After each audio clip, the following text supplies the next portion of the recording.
Number 70، صرف شکل و صورت پہ نہ جائیں، صرف شکل و صورت پہ نہ جائیں بلکہ انسان کے اخلاق، اعمال اور کردار کو دیکھیں۔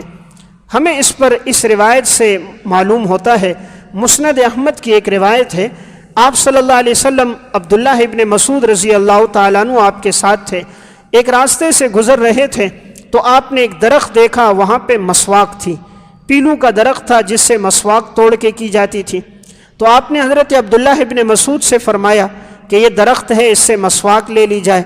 عبداللہ ابن مسعود رضی اللہ تعالیٰ عنہ اوپر چڑھے، تو جب یہ اوپر چڑھ کے مسواک توڑ رہے تھے تو یہ صحابی بڑے دبلے پتلے تھے، بڑے کمزور سے تھے، اور ان کی پنڈلیاں بھی بڑی کمزور پنڈلیاں تھیں۔ تو انہوں نے نیچے دھوتی باندھی ہوئی تھی، اس دور میں شلوار کا نظام تو تھا نہیں، تو نیچے دھوتی تھی، اوپر چادر ڈالتے تھے جیسے آج کل احرام میں ہوتا ہے۔ تو جب وہ اوپر سے شاخ توڑ رہے تھے تو ان کا یہ تہبند اوپر ہو گیا تھا اور نیچے پاؤں کی پنڈلیاں نظر آنے لگی۔ تو بعض جو ہم عمر ساتھی تھے، ہم عصر تھے، وہ مسکرانے لگ گئے، کہنے لگے عبداللہ کی پنڈلیاں تو دیکھو کتنی کمزور پنڈلیاں ہیں۔ آپ صلی اللہ علیہ وسلم نے یہ جملہ سنا تو آپ نے فرمایا لَرِجْلُ عَبْدِ اللَّهِ أَثْقَلُ فِي الْمِيزَانِ يَوْمَ الْقِيَامَةِ مِنْ أُحُدٍ، عبداللہ کی یہ پنڈلیاں قیامت کے دن احد پہاڑ سے زیادہ وزنی ہوں گی۔ تم اس کے ظاہر کو نہ دیکھو یہ کمزور ہیں، عبداللہ کے دل میں موجود ایمان کو دیکھو، عبداللہ کے دل میں موجود تقوی اور اللہ رسول کی محبت، اخلاص و للہیت، اس کو دیکھو، ظاہری جسم کو نہ دیکھو۔ گویا شریعت کا یہ پہلو ہمیں بتاتا ہے، ان اللہ لا ينظر الى صورکم واموالکم ولکن ينظر الى قلوبکم واعمالکم۔ اللہ تمہاری صورتوں کو نہیں دیکھتا، اللہ تمہارے مال کو نہیں دیکھتا، اللہ تمہارے دلوں کو دیکھتا ہے، اللہ تمہارے اعمال کو دیکھتا ہے۔ اگر اللہ کے ہاں صورت کا اعتبار ہوتا تو ابو لہب کو اللہ جہنمی نہ بناتا۔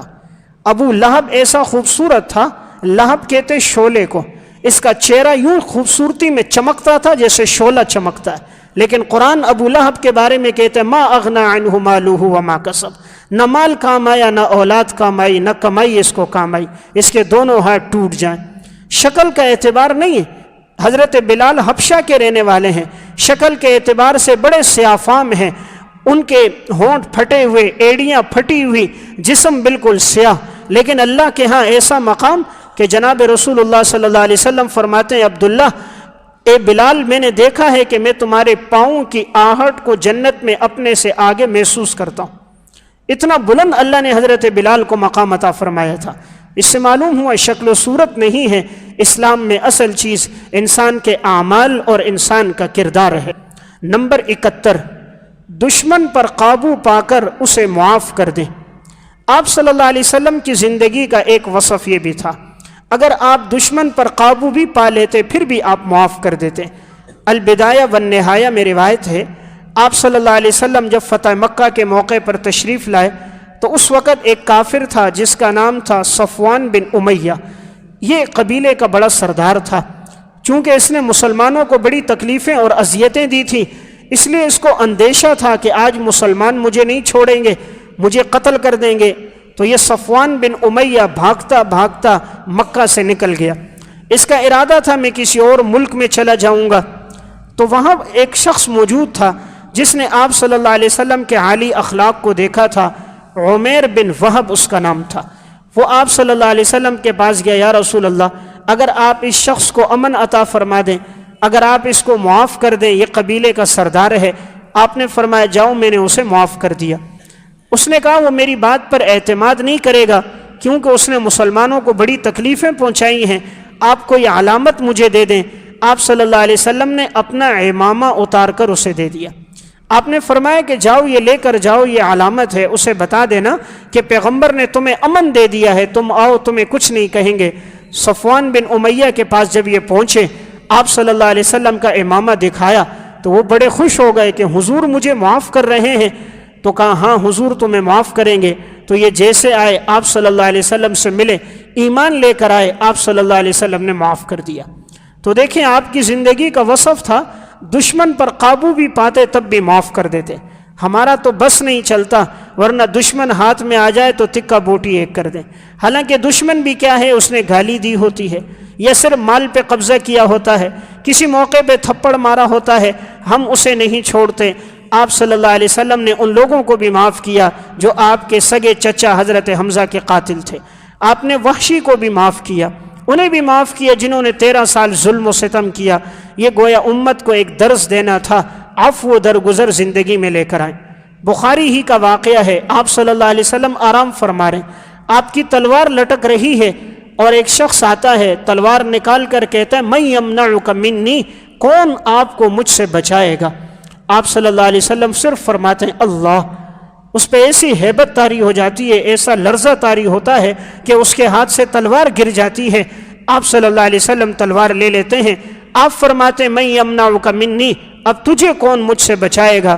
تو خاموش ہو جاتا ہے کہ اب تو اسے موت سامنے نظر آ رہی ہوتی ہے، لیکن آپ صلی اللہ علیہ وسلم دشمن پہ قابو پا کر بھی اسے معاف کر دیتے ہیں۔ تو یہ آپ کے عالی اخلاق تھے۔ گویا امت کے لیے اس میں درس یہ ہے کہ انسان جب بھی دشمن پہ قابو پائے اسے اللہ کی رضا کے لیے معاف کر دے۔ اس واقعے میں یہ بات بھی معلوم ہوئی آپ کا اللہ کی ذات پہ توکل کتنا تھا، اللہ پہ بھروسہ کتنا تھا۔ لفظ اللہ آپ نے بولا ہے، دوسرے کے جسم پہ پسینہ آ گیا، کافر پہ لرزہ طاری ہو گئی، تلوار ہاتھ سے گر گئی۔ اس لیے جب لفظ اللہ دل سے نکلتا ہے تو اثر کرتا ہے۔ آج ہم پڑھتے تو ہیں اللہ اکبر، نماز بھی پڑھ رہے ہیں، رکوع سجدہ بھی کر رہے ہیں، لیکن دل سے ادا نہیں ہوتا۔ دل سے تب ادا ہوتا ہے نا جب آنکھ اور دل موافق ہوتے ہیں۔ زبان سے جو نکلتا ہے وہ دل و دماغ پہ جب اثر کرتا ہے۔ آج ہم نماز میں کھڑے ہوتے ہیں، خیالات کوئی اور ہوتے ہیں۔ نماز میں کھڑے ہو کر دن بھر کے کاروبار کا حساب کر رہے ہوتے ہیں، کتنا کمایا، کتنا قرضہ دیا، کتنا لینا ہے۔ ہماری عبادتیں برائے نام ہیں، ہماری عبادت بطور عادت ہے، بطور عبادت نہیں۔ عبادت اور عادت الگ چیز ہے۔ ہم عبادت کرتے ہیں عادت کی وجہ سے کہ یار مسلمان ہے، داڑھی ہے، کرتا پہنا ہے، نماز نہ پڑھوں تو لوگ کیا کہیں گے، یہ تو عادتاً آ رہے ہیں۔ عبادت وہ ہے کہ جس میں توجہ صرف اللہ کی طرف ہو، اور وہ عبادت کیسی ہوتی ہے؟ تفسیر روح البیان میں یقیمون الصلاۃ کے ذیل میں انہوں نے واقعہ لکھا ایک بڑے اللہ والے گزرے ہیں، حضرت حاتم اصم رحمۃ اللہ علیہ۔ ان سے کسی نے پوچھا کہ آپ نماز کیسے پڑھتے ہو؟ انہوں نے فرمایا کہ میرے جب نماز کے لیے آتا ہوں بڑے اطمینان کے ساتھ اور بڑی تسلی کے ساتھ میں وضو کرتا ہوں تاکہ مجھ سے کوئی فرض، کوئی سنت مجھ سے چھوٹنے نہ پائے۔ اطمینان سے وضو کر کے پھر میں دعا پڑھتا ہوں اور پھر میں مصلی پر آتا ہوں، جب تک میرے جسم کے تمام اعضاء اپنی جگہ پہ نہ آ جائیں میں نماز شروع نہیں کرتا۔ ہم تو دوڑتے ہوئے آتے ہیں، پانی گر رہا ہوتا ہے، ایک آستین آدھی اوپر ہوتی ہے، دوسری نیچے ہوتی ہے، ٹوپی ٹیڑھی ہوتی ہے، بس رکعت نہ نکل جائے۔ بعض ساتھی پھسل بھی جاتے ہیں، ہڈیاں بھی ٹوٹ جاتی ہیں، اور بھائی اگر رکعت نکل گئی تو بعد میں پڑھ لینا، حرج کی کیا بات ہے؟ اتنا اہتمام تھا تو 5 منٹ پہلے آنے کی کوشش کرنا۔ اسی لیے آپ صلی اللہ علیہ وسلم ایک دفعہ نماز پڑھا رہے تھے، ایک صحابی اسی طرح کے حضور رکوع میں چلے گئے تو انہیں مسئلے کا پتہ نہیں تھا، وہ پیچھے سے رکوع میں جا کر اور رکوع کی حالت میں آگے آگے چل کے صف میں مل رہے تھے، رکوع کی حالت میں چلتے چلتے صف میں مل گئے۔ آپ صلی اللہ علیہ وسلم کو پتہ چلا، آپ نے فرمایا زادک اللہ حرصا فلا تعد، اللہ تمہارے حرص میں اضافہ کرے، نماز کے ساتھ تیری محبت ہے لیکن آئندہ ایسا نہ کرنا۔ یعنی گویا امت کو درس دیا، باہر سے مسجد آنے میں جلدی کرو، مسجد میں نہ دوڑو۔ ہم باہر سے آنے میں تاخیر کرتے، مسجد میں بھاگ رہے ہوتے۔ تو یہ کہتے ہیں حاتم اصم، جب میرے اعضاء کو سکون ملتا ہے پھر میں نماز کے لیے کھڑا ہوتا ہوں، اللہ اکبر جو کہتا ہوں تو گویا ساری دنیا کو اپنے پیچھے پھینک دیتا ہوں۔ اللہ اکبر کا یہی مطلب ہے، زبان سے کہا، ہاتھ اٹھائے، یعنی ساری دنیا پیچھے، اب میرے سامنے صرف میرا اللہ ہے۔ اور کہا جب میں قرات کرتا ہوں ایک ایک لفظ دل سے ادا کرتا ہوں اور میرے یہ الفاظ میرے کانوں تک پہنچتے ہیں۔ میں رکوع سجدہ بڑے اطمینان سے کرتا ہوں اور میں اپنی ہر نماز کو زندگی کی آخری نماز پڑھتا ہوں، یہ سمجھتا ہوں شاید یہ میری آخری نماز ہو۔ کہنے والے نے حاتم اصم سے پوچھا حضرت کتنے عرصے سے یہ آپ کا معمول ہے؟ فرمانے لگے کہ بھائی میری نماز کے اندر یہ ہوتا ہے، نماز پڑھتے وقت میں اللہ کو اپنے سامنے تصور کرتا ہوں، جنت کو دائیں طرف، جہنم کو بائیں طرف، اور اسرائیل علیہ السلام کو اپنی پیٹھ کے پیچھے، اور میرا یہ معمول 30 سال سے اسی طرح۔ اس نے کہا ہم نے تو کبھی زندگی میں ایک نماز ایسی نہ پڑھی. انہوں نے فرمایا اللہ کا فضل ہے، میرا 30 سال سے یہی معمول ہے. تو میں بات یہ عرض کر رہا تھا، زندگی کے اندر یہ وصف بھی انسان اپنی زندگی میں لے کر آئے. نمبر 72، دعا کی تاثیر سے فائدہ اٹھائیں. دعا میں اللہ نے اثر رکھا ہے، انسان اس کی تاثیر سے فائدہ لے، خود بھی اہتمام کرے، اپنے گھر والوں کو بھی اس کے اہتمام کا درس دے. اس میں ہمارے لیے سیرت کے 2 واقعات سے رہنمائی ملتی ہے. سیرت کا یہ واقعہ البدایہ والنہایہ میں ہے. حضرت ابو بکر صدیق رضی اللہ تعالیٰ عنہ جب ایمان لے کر آئے تھے، یہ ابتدائی اسلام کی بات تھی. اس وقت مسلمانوں کی تعداد بہت کم تھی، کفار کی تعداد زیادہ تھی.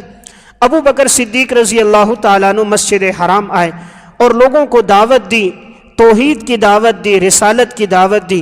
بجائے یہ کہ مشرکین مانتے، یہ بدبخت سارے اٹھے، حضرت ابو بکر صدیق کو بے تحاشا مارا.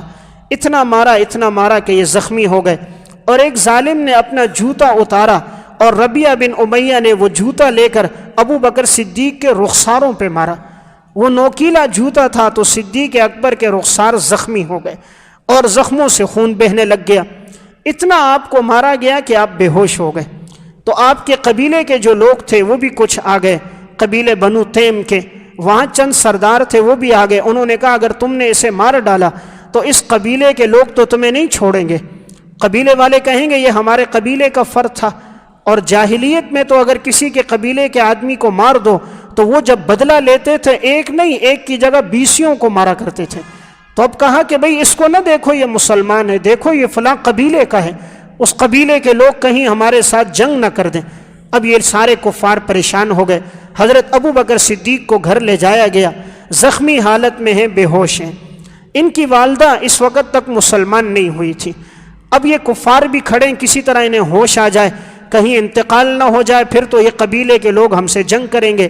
حضرت صدیق اکبر کے جسم پہ پانی ڈالا گیا، ہوش آ جائے. منہ میں پانی ڈالا گیا لیکن ہوش نہ آیا. کافی دیر کے بعد آپ کو ہوش آیا.